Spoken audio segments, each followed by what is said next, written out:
Hey there mga my loves, Capricorn! Thank you so much for always staying here with me in this channel. So yan na bago tayo magsimula rito, reminders muna na hindi po ito all of you at syempre, just take only what resonates with you guys. And hi and hello new subscribers, by the way, my name is Yan. I'm from the Philippines. Yan, alam ko nasa Philippines tayo, no?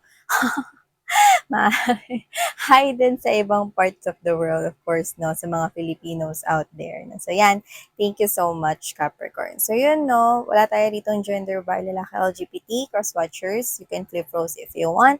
So, let's go ahead and check out. Sana naging happy ang pagsalubong ninyo ng Christmas at New Year. So, yun nga, no, Happy New Year, mga babes, Capricorn. So, alamin natin rito ang energies for you guys.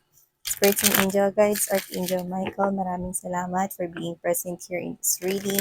This is for my dearest Capricorn. Can you please show me what this Capricorn needs to know? Messages for my dearest Capricorn. Capricorn, nakikita kong is slowly, okay, pero tuloy-tuloy, gaganda ang iyong kaperahan. Taray! So, nakikita ko dito. Ngunit, okay, be careful kung sino yung mga sasabihan mo, lalo na kapag ka nakuha or nakamtan mo na yung sinasabi ko ditong pagbabago, which is positive sa pera mo. Kasi nakita ko dito ng energy, no, na pwedeng hindi siya yung naghirap, pero gusto niya siya yung makinabang. Yan. So, let's see. Diba? So, let's see, Capricorn. We have here the sun. Yeah. Wow, I'm seeing happiness coming your way. This could possibly be dahil doon maaring isa na sa mga dahilan ay ang pagganda ng iyong kaperahan. So yeah, wish fulfillment. 9 of Cups energy. 2 of Wands is also present in this reading for you, Capricorn. Yeah! See? Pagganda ng kaperahan. Look at that. You've got the Sun and the 10 of Coins energy. So see? Told ya. Kaya nga sinasabi dito sa inyo ng inyong mga angels and spirit guides right here, they're signaling this, no? It's like, this is something here na makakasilaw sa iba. Kaya be careful of who you are about to tell this good news right here. Yes, no?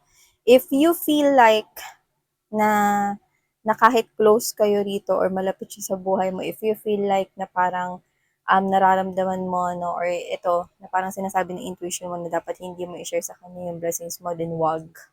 Okay? I mean, yung good news, okay?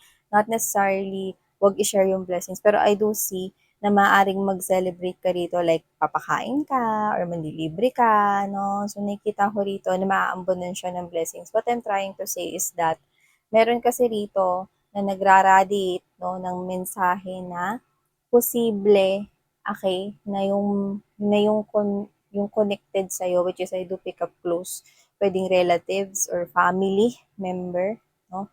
Or someone, no, na nasa buhay mo na, okay? At nakikita ko rito, no, na pag nalaman niya ito, okay, nakikita ko rito na pwedeng, alam mo na, no, ayaw niya lang ng basta maambunan, kundi gusto niya ng malaking portion dyan. Yung parang feeling mo, mga babes, no, siya yung naghirap for that. Parang siya yung maraming ambag, parang ganun yung nangyayari rito. Okay? Capricorn, you do have here the Empress. See, abundance is really coming your way. Yeah. And we have here the Page of Pentacles energy. And someone here, kung meron kayong boyfriend or girlfriend right now, no? I'm seeing right here marriage. Hindi mo alam ito, no? Pero maaari mag-propose na siya sa'yo. This could be someone here na young looking, yun yung nakukuha ko dito. Pero sa iba, pwedeng magkaedad kayo pero young looking siya. Like literally, pwedeng hindi siya yung parang tipo ng energy rito na halata yung edad sa face. And also, nakikita ko dito yung mas bata siya tingnan. And also, maybe this is someone here na pwedeng literal na younger sa age. Pero yun nga, no, young-looking face siya. At kung sino siya, no, pwedeng boyfriend, girlfriend mo na siya, I can see that this person wants here a higher level of commitment, not just a relationship, but this person wants marriage with an empress. And I do see na ikaw yun. Ini-embodies mo ang katangian ng isang empress rito, no? And nakikita ko na ready na siya to settle down with you, okay? To take that road, no, ng pag-level up ng inyong connection. And if, okay, wala ka namang boyfriend or girlfriend right now, nakikita ko rito, no, na, na meron ditong new opportunity when it comes to love na kumakatok sa yung pintuan. This is sincere applicant, no? Na parang gusto mag-apply dito sa puso mo. No, sincere siya rito, pero yun nga, no, hindi kayo nagmamatch ng energy kung new love yan. Hindi kayo nagmamatch ng energy sapagkat nakikita ko rito na meron siya rito mga kailangan pang gawin at asikasuhin, especially no, ayusin sa buhay niya. Okay, pero yung pagdating sa intention at pagpapakita rito no ng feelings para sa totoo naman, no? Nakikita ko naman dito na seryoso siya. Yun nga lang na marami pa siyang kailangang ayusin sa life. And I do get na alam mo yan. Kaya nakikita ko rito na maaring, kaya nga sabi ko sa inyo new potential love interest in seeing someone coming, no?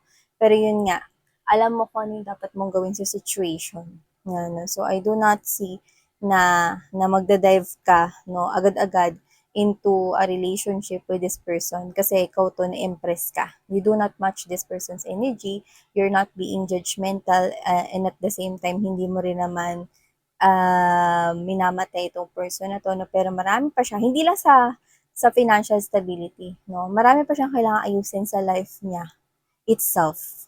Yan, no? So, whatever the case may be, it could be multiple things. Yun yung nakikita ko rito. And if you are married already, I'm seeing that this person here is really, really sure, no, or adamant, no, na talagang ikaw na yung gusto niya ritong sumama sa kanya hanggang sa kanyang pagtanda. So, nakikita ko rito, no, na kung kayo man ay kinasal na, no, this person wants marriage with you again. Yan, no, renewing the vows that you have, no. So, nakikita ko rito na mahal ka talaga niyang person na yan. Yan, no, taray. And yeah, okay, kung sino man yan, na person na yan, no, na boyfriend or girlfriend or asawa mo na, malakas ang energy na maaaring kayong dalawa ay may past life connection. And yes, I do see right here, Capricorn, na meron isa rito magandang balita no, with the sun regarding your money and coins. But there's also a kalakip rito na advice na beware of the people, no? Especially nakikita ko rito, hindi ko naman sinasabing madaldal kayo or what, Capricorn, no? If you want to celebrate an achievement or success when it comes to your money, don't tell the full details or don't tell details right here na alam mo na pwedeng magamit against you. So, whoever this energy is, no, nakikita ko rito na ayaw niya lang na basta maambunan, kundi gusto niya talaga na malaking portion ng success mo na yan na may kinalaman sa money. Kung sino man siya, malakas ang energy na isa siyang malapit, no, na nasa buhay mo. So, pwedeng family member, relative, no, or baka nasa close circle of friends, no, may ganyan siya. And I don't know why I'm picking this up, no, whether you are aware of this or not. I'm getting this kind of energy coming from this person na pagdating sa pera, iba ang galawan niya. Okay, so just take how this resonates. And also, Capricorn, I'm seeing right here no, na meron ka ditong wish, no, na wish rin ng madla. I do get, no, na kung ano man yung wish mo na yan, no. Oo, marami tayong wishes and desires, no. Pero ikaw makakuha niyan. Yung iba simple, no, to the point na pwedeng material things yan. Bigyan ko ka example. Dito kasi mekos-mekos no. Mekos-mekos mga mahal na pardon sa mga hindi pa knows, na mekos-mekos no, mix-mix ang mga energies. Kaya nga bibigyan ko kayo ng mga multiple situations, no.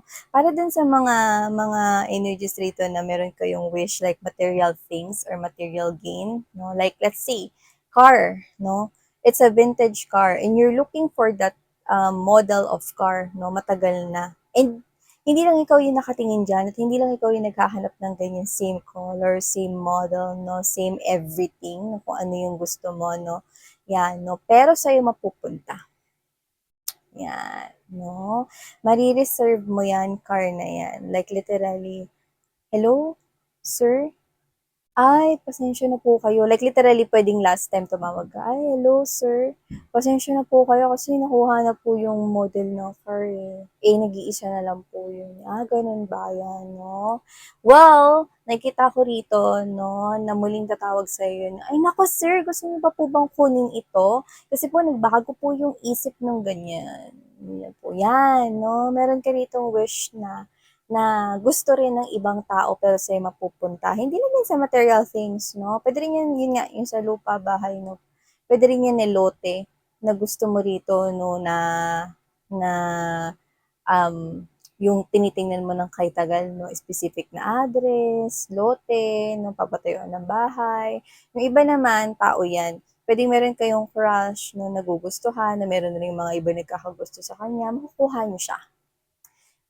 Ikaw ang nakikita kong mabibigyan niya ng atensyon at pansin kung tao man 'yan, 'no? At kung 'yan man ay promotion, nakikita ko na ikaw kasi nag-i-embodies ng Empress energy dito, 'yan 'no, nakikita ko rito na sa'yo mapupunta or makukuha mo 'yang target goal na 'yan. Ang bongga, Capricorn. And also nakikita ko rito mga mahal 'no, na meron rito nagbabalak, okay. Dalawa ng kuha ko rito. Nagbabalak na mangutang sa'yo o nagbabalak ritong bumalik sa buhay mo? Yung iba ka-live-in niyo 'to or baka nagsama kayo before, possibly na ex mo 'yan.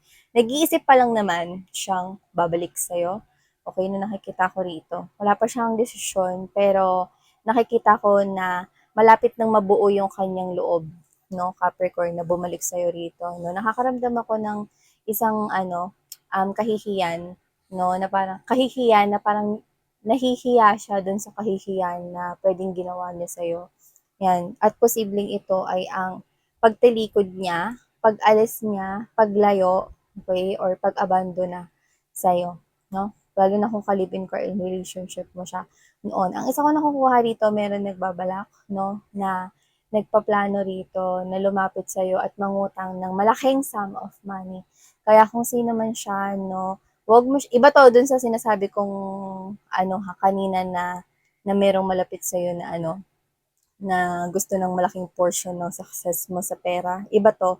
This is another energy here 'no, nakikita kong lalapit ito sa'yo. Naiisip ka niya. Sa lahat ng listahan 'no, ng lalapitan niya, naiisip ka niya ritong lapitan 'no, at manghihiram siya ng malaking amount of money at hindi niya yun babayaran. Yeah. So, okay, as you can see, you will lose a big sum of money, okay, if you allow this person na hiramin niya yan, okay? Gagamit siya diyan ng mga tricky words 'no, pero nakikita ko rito, either lugi ka diyan, talo ka sa dulo, yan 'no. So, 'wag mo siyang pahiramin, makinig ka sa intuition mo. Iba yan, ibang tao yan. So kung sino man yan mga babes 'no, maaaring magaling siya sa mga promodizing at pagpo-promote 'no, ng mga drama-ramas sa hapon 'no. Kaya naman ingat-ingat 'no, dahil maaaring isa yung modus 'no. At nakikita ko rito, kaya kaya may babala dito, kasi posibleng kakilala mo siya or kakilala ng kakilala mo, okey, or related sa word na hiya 'no, so maaaring puwedeng mahiya ka kasi 'pag hindi ka rito nag-response in any way. So, hindi na 'yun yung dapat na isipin ngayon, kasi kung ikaw 'to 'no, na feeling mo may kutob ka na hindi niya 'yun mababayaran 'no, or parang alam mo 'yun, sometimes kasi mga babes 'no, oo, nandun na tayo sa point na nakakahiya na hindi natin i-attend yung concern 'no, ng kakilala natin 'no, dahil nahihiya tayo dun sa kakilala natin mismo. Pero yun nga, if your intuition is telling you that it's not worth it 'no, na maglabas ka, na magpahiram ka ng money 'no, sa taong dahil kilala na kilala mo, okay, lagi kang makikinig sa intuition mo. Kasi your intuition right here, it's like protecting you from this, negativities 'no, or for this, loss or miss. So yeah, thank you so much Capricorn. Sarang hiya mga mahal, love and light. Annyeong.